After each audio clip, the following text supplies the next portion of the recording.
नमस्कार दोस्तों, स्वागत है आपका मेरे इस YouTube चैनल पे। तो आज हम लोग बात करेंगे नीच के प्लैनेट्स के बारे में, यानी डेबिलिटेटेड प्लैनेट्स।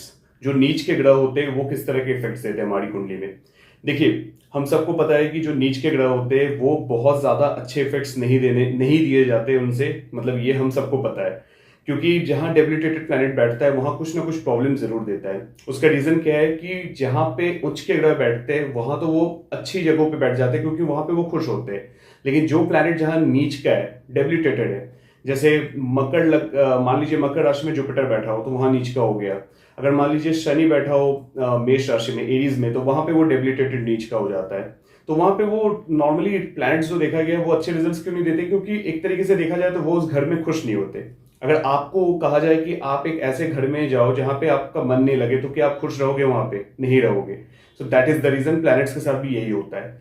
लेकिन आज एक मजेदार कॉन्सेप्ट जो है वो मैं लेके आ रहा हूं। वो ये है कि नीच के जो ग्रह है वो हमेशा खराब फल नहीं करते।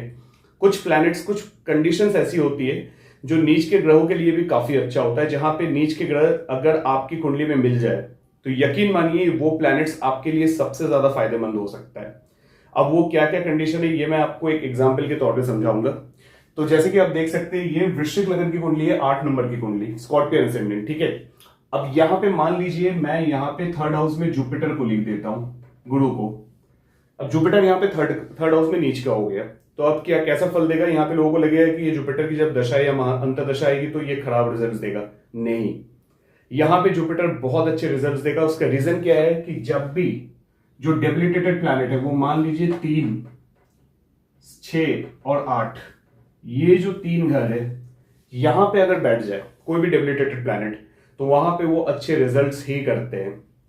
फॉर एग्जाम्पल, अगर जुपिटर जैसे यहाँ पे थर्ड हाउस में बैठा है, तो मकर राशि है, वृश्चिक लगन की कुंडली में मकर राशि बनती है थर्ड हाउस में, तो जुपिटर यहाँ बैठ गया तो वो नीच के, भले ही नीच का हो गया लेकिन वो अच्छे रिजल्ट्स देगा। और अपनी दशा अंतर्दशा में जुपिटर के ऊपर अगर कोई और नेगेटिव इंपैक्ट नहीं हो तो ये वन ऑफ द बेस्ट दशा भी हो सकती है इस नेटिव के लिए।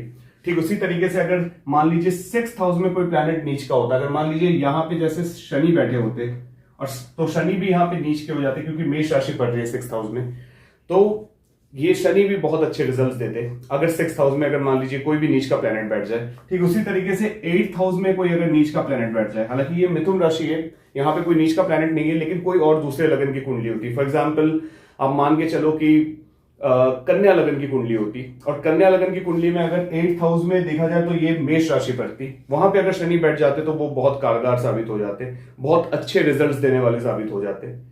तो कहने का मतलब ये कि कॉन्सेप्ट आप समझने की कोशिश कीजिए। जहां भी नीच का ग्रह बैठेगा, अगर वो ये 3 घर 3, 6, 8, थर्ड, 6th या 8th हाउस में अगर जाके बैठ जाए, या फिर एक और कंडीशन है, थर्ड हाउस का लॉर्ड होके 6th हाउस या 8th हाउस का लॉर्ड होके अगर वो नीच का हो जाए, यानी कहने का मतलब है आपकी कुंडली में ये जो 3 घर है इनके जो लॉर्डशिप है, जैसे इस घर में थर्ड हाउस का लॉर्ड कौन है? शनि है, मकर राशि है, 6th हाउस का लॉर्ड है मंगल, और 8th हाउस का लॉर्ड है मरकरी यानी बुध।